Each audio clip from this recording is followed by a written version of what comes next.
Hi everyone, my name is Matt and welcome to my channel. The new edition of 40k is finally here and I couldn't wait to get started on the Armageddon box. I decided to go with Bad Moons for the orc side of the box. We also have a set of recipe cards to go along with the video, and you can download them and print them out. Details about how to get them will be down in the description below. The first half of the video will be beginner friendly, and we'll cover the basics and paint the models to a battle-ready quality. In the second half, we'll spend a little more time and add some highlights. So let's grab our brushes and get started. After assembling the models, I undercoated them with black primer and then attached them to corks for easier handling. Next, I sprayed the models with my airbrush and white acrylic paint, diluted with water. I'm covering most of the model's surface and building up more of the paint on the top. The result is a Zenithal style prime with a darker gray on the underside blending up to white on the top.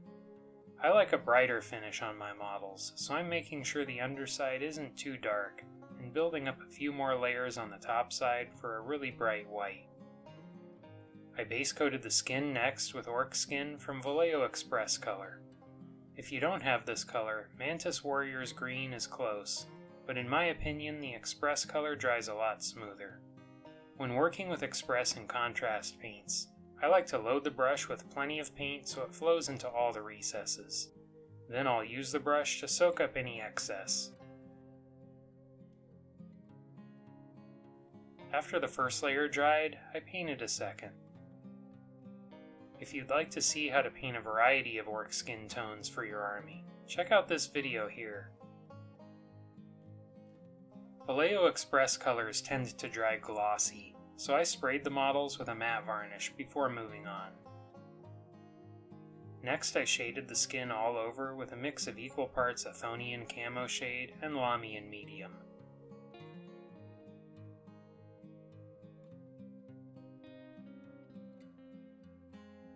Next I base coated some of the shirts and wraps with Aggaros Dunes. You could paint these next few colors in whatever order you like, and depending on which areas overlap, you may want to change up the order to make things easier.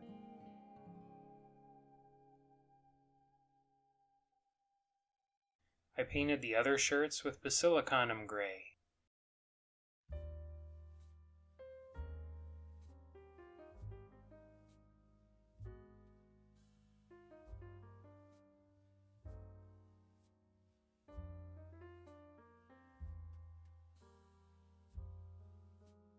Next I painted some of the trousers and pouches with Gore-Grunta fur. This color is fairly transparent and can leave a streaky finish, especially on large, smooth areas. You may want to paint a second layer after the first one dries.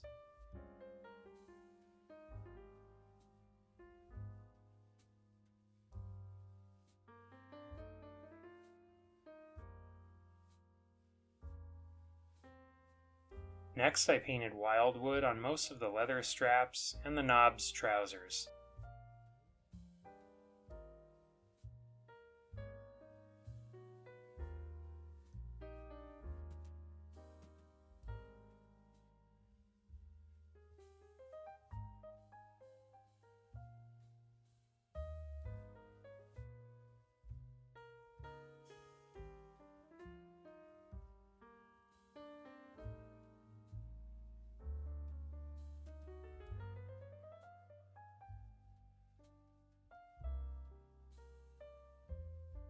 This helmet has some fur on it, and I painted that, the skull, and a couple teeth with a mix of equal parts skeleton horde and contrast medium.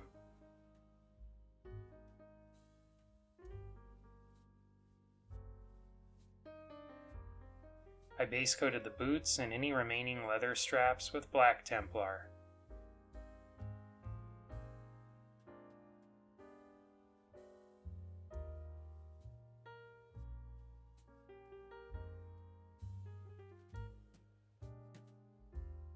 Next I painted all the metal areas with Iron Hand steel, including the parts that will be brass.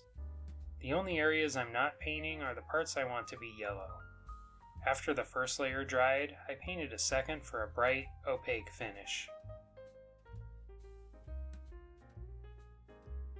A unique way to make brass is paint a layer of Aggaros dunes right on top of the steel. Use a sharp brush and try to be as accurate as possible, but if you make any mistakes, it's easy to touch up with iron hand steel.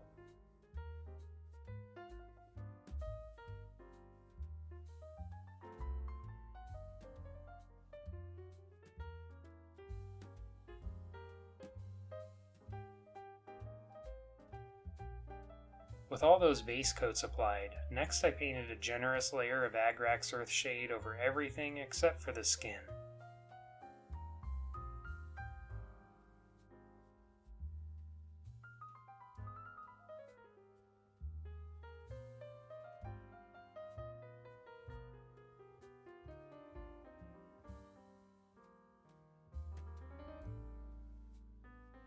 We can't have bad moons without yellow, so next I painted a layer of Averland Sunset on the armor panels.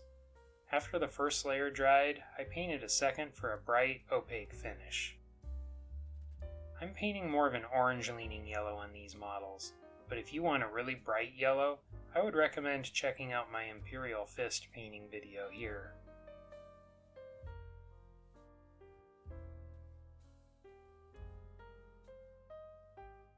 I shaded all the yellow areas next with a generous layer of Cassandora Yellow shade.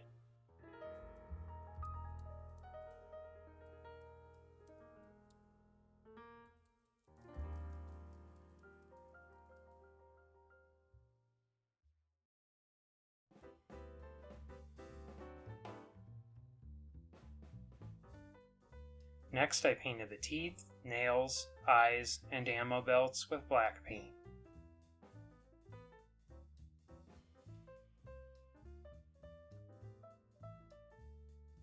I also looked over each model and painted a narrow black line between any areas that need extra definition.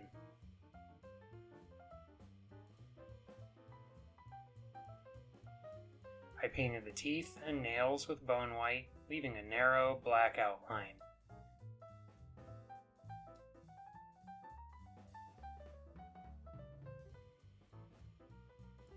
Next I painted the gums with Pink Horror, leaving a narrow black line below each tooth.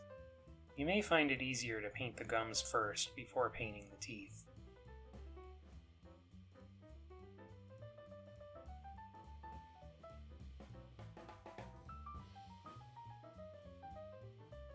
I painted the eyes with a dot of Wild Rider red, leaving a narrow black line around them.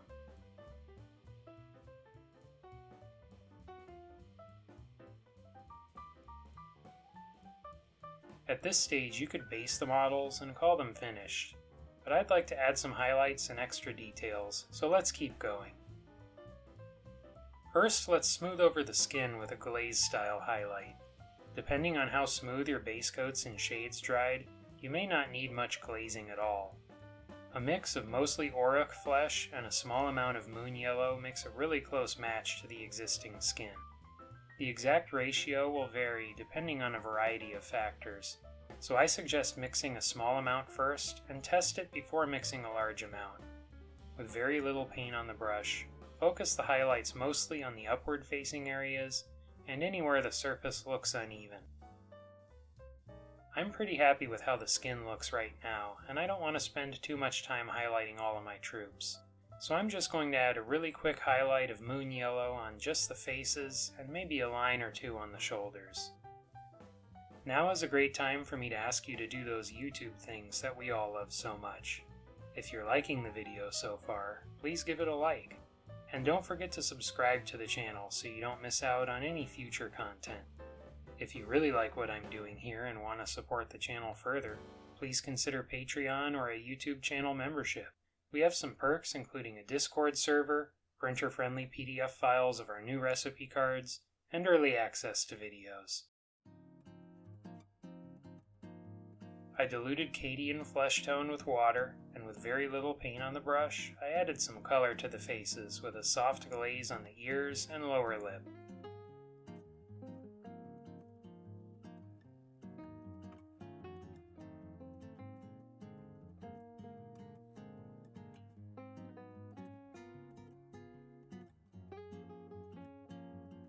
Next, I painted a thin layer of Magos purple on the inner part of the lower lip and around any cuts on the skin.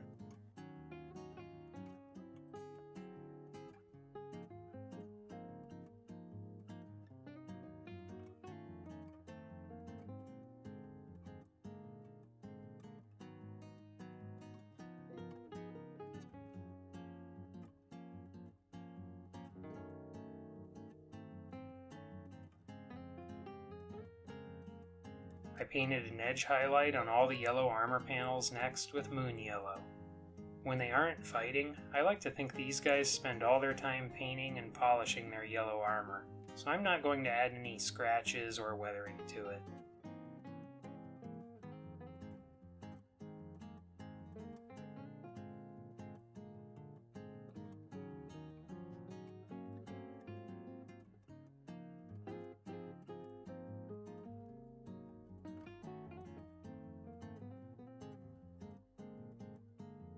Next, I painted an edge highlight on the black boots with a sharp line of storm vermin fur. This gray is a pretty big jump up in value, and you may want to highlight with a darker gray first. I think a mix of equal parts storm vermin fur and black paint would be a good choice if you want to go that route.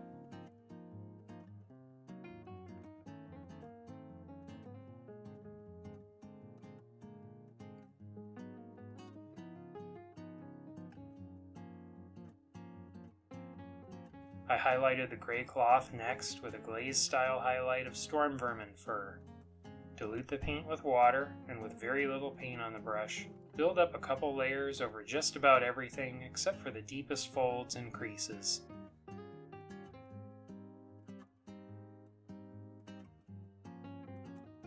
I highlighted the edges of the gray cloth next with a mix of about 3 parts storm vermin fur and 1 part Bonewhite. If you don't feel like mixing anything, you could use Administratum Gray instead.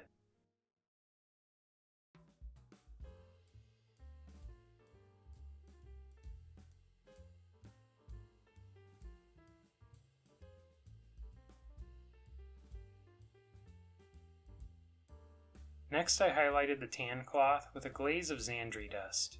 Just like with the gray, I built up a few layers and avoided the deepest folds and creases.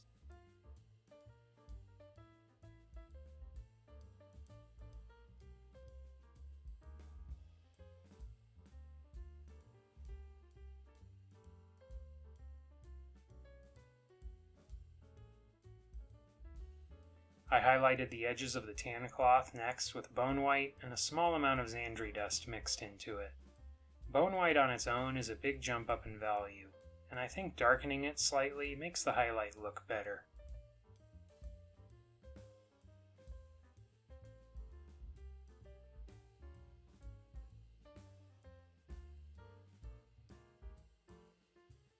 I highlighted the brown leather next with a glaze highlight of Mournfang brown.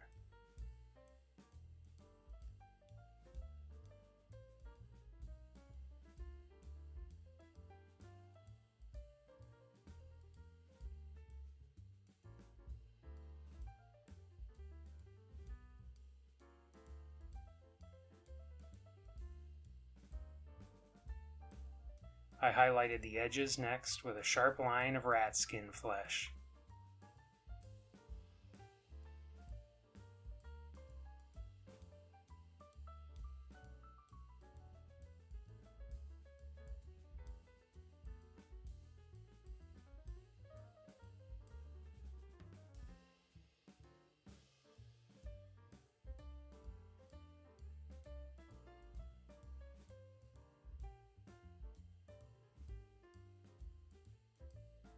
Moving on to the dark brown leather, I built up a couple glaze highlights with dryad bark.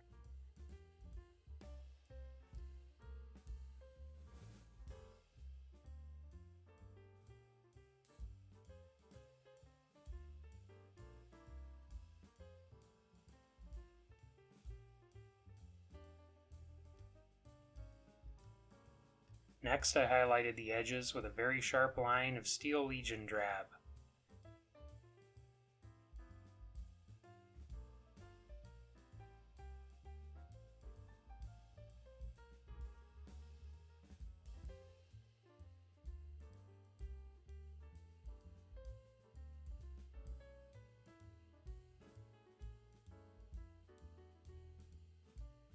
I used Bonewhite and a sharp brush to pick out the stitches.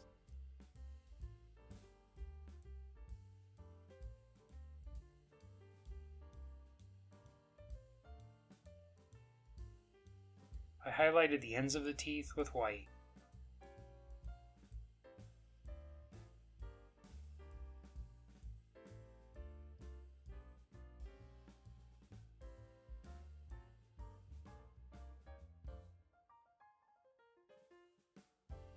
Next, I highlighted the eyes with a tiny dot of Fire Dragon.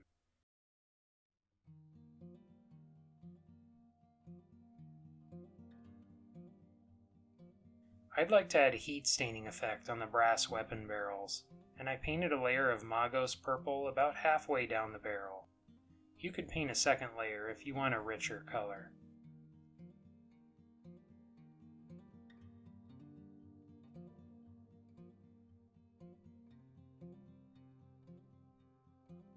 Next, I painted a layer of Tyrian blue on the end of the barrel.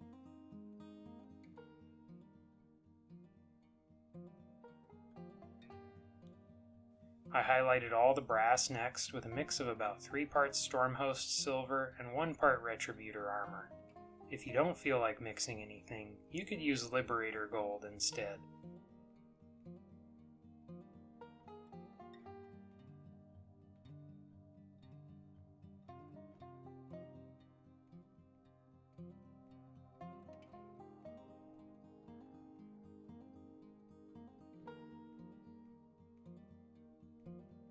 I highlighted the edges of the steel with a sharp brush and Stormhost silver, and I added a few scratches here and there too. You could dry brush this layer instead if you want to save time.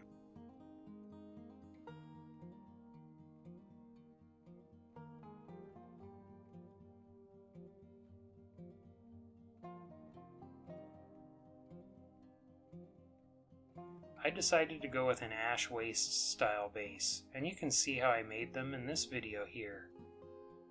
I'd like to give a big shout out to our supporters here on YouTube and Patreon. Thank you so much for your support. It really is a huge help. If you want to be like these amazing people and help support what I'm doing here, just click the join button down below or follow the Patreon link in the video description. Thank you. My Warhammer hobby journey started back with 3rd edition 40k and the Armageddon Codex, and this new edition is bringing back a lot of memories and nostalgia. I'm looking forward to painting the rest of the orcs in my Armageddon box, but I'm not sure about what to do with the Space Marine half. What chapters would you like to see on the channel? Well, that's it for now. Thanks for watching, and until next time, happy painting!